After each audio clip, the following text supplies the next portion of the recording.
श्री स्वामी समर्थ मंडळी. तर आज आपण पाहणार आहोत इन्स्टंट पावभाजी. त्यासाठी मी इथं घेतले 2 टोमॅटो चिरून घेतलेले आहेत. इथे एक मोठा कांदा चिरून घेतला आहे, 2 बटाटे चिरून घेतलेले आहेत आणि ढोबळी मिरची एक मोठी चिरून घेतलेली आहे. इथं फ्लावर घेतला आहे चिरून आणि मटार घेतलेत, हे फ्रोझन मटार आहेत.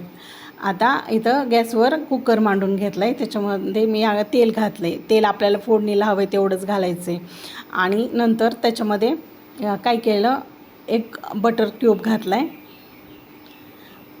पावभाजी म्हटलं की बटर पाहिजेच पाहिजे, पण बटरच्या अगोदर कधीही तेल घालायचं आणि नंतर त्यामध्येच बटर घालायचं. बटर छान वितळल्याच्या नंतर त्यामध्ये जिरं घालायचं आहे आणि नंतर त्यामध्ये चिरून घेतलेला कांदा घालायचा आहे. कांदा छान असा परतून घ्यायचा आहे तेलामध्ये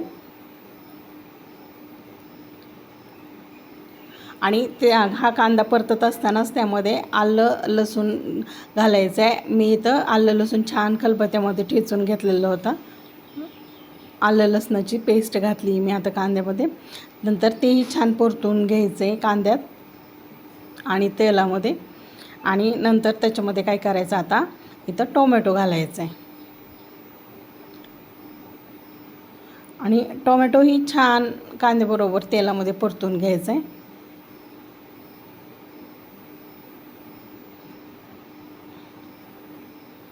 ही भाजी इन्स्टंट भाजी आहे. ह्याच्यामध्ये भाज्या वेगळं शिजवायचं, फोडणी वेगळी करायची असं काही गरजच पडत नाही. नंतर आता टोमॅटो छान परतल्याच्या नंतर त्यामध्ये सगळ्या भाज्या घालून घ्यायच्या आहेत. ढोबळी मिरची, बटाटा, मटार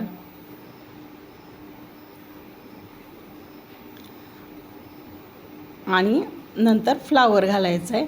शेवटी फ्लावर घातलं आहे मी. आणि आता ह्या सगळ्या भाज्या आहेत ना, त्या परतून घ्यायच्यात फोडणीबरोबर. तुम्ही ह्याच्यामध्ये गाजर किंवा बीट पण घालू शकता. बीट आम्हाला कोणाला आवडत नाही आहे घरामध्ये, त्यामुळे मी काही घातलेलं नाही आहे.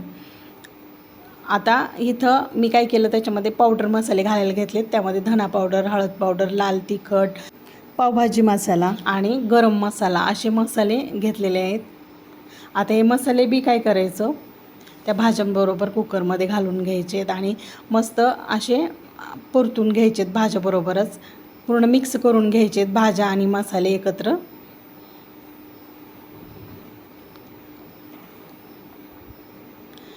आणि आता या ठिकाणी इथं काय करायचं, पाणी घालायचं. पूर्ण भाज्या सगळ्या त्याच्यामध्ये डुबतील एवढंच पाणी घालायचं आहे, जास्त पाणी घालायचं नाही आहे. मग हे एकदम परफेक्ट असं प्रमाण होतं पावभाजीसाठी.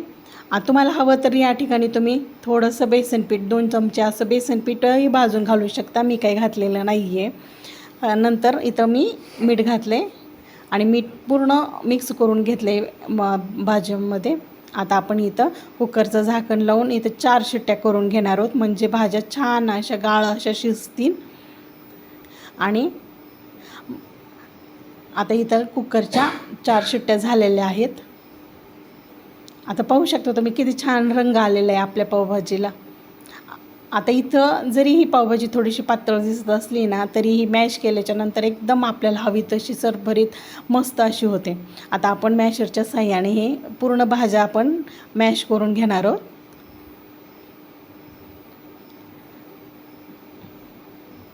पाहू शकता तुम्ही किती छान घट्टसर अशी भाजी तयार झालेली आहे पावभाजी. आणि गंध तर इतका मस्त पसरला आहे घरामध्ये. आता आपण पाव आहेत ना, ते छान असे तव्यामध्ये भाजून घेऊयात. त्यासाठी मी अगोदर काय केलं आहे, बटर घातलेले तव्यावर आणि नंतर थोडीशी पावभाजी. आता पावभाजीमध्येच पाव छान असे भाजून घ्यायचे, म्हणजे त्यांची टेस्ट खूप छान लागते. अशा पद्धतीने केलेली जी पावभाजी आहे की नाही, ती करायला जास्त वेळही लागत नाही. एकदम कुकरच्या 4 शिट्ट्यामध्येच ही पावभाजी तयार होते, एकदम इन्स्टंट अशी. आणि जास्त अट्टाहासही नाही, भाज्या वेगळ्या शिजवून घ्यायच्या, फोडणी वेगळी करायची. त्याने जास्त भांडेही भरतात आणि जास्त म्हणजे भांडे भरतात आणि जास्त वेळही लागतो. पण ही इन्स्टंट पावभाजी एकदम पटकन पण होते आणि चव मात्र अगदी तशीच. आता इथं आपले पाव पण छान असे परतून झालेले आहेत किंवा भाजून घेतलेले आहेत. आता आपण पावभाजी सर्व करूया. इथं कांदा, कोथिंबीर, शिवाय बरोबर लिंबू पाहिजेच. त्यानंतर अशा पद्धतीने केलेली ही पावभाजी कशी झाली हे मला कमेंटमध्ये सांगा. आणि हो, अशी इन्स्टंट पावभाजी तुम्ही पण एकदा करून पहा आणि मला सांगा तुमची बी पावभाजी कशी झाली आहे ती. तर अशा पद्धतीने पावभाजी करून पहा. आणि जर माझा हा व्हिडिओ तुम्हाला आवडला तर जास्तीत जास्त तुमच्या मित्रमैत्रिणींपर्यंत शेअर करा आणि आपल्या चॅनलला नक्की सबस्क्राईब करा. पुन्हा भेटू पुढील व्हिडिओ मध्ये. तोपर्यंत बाय.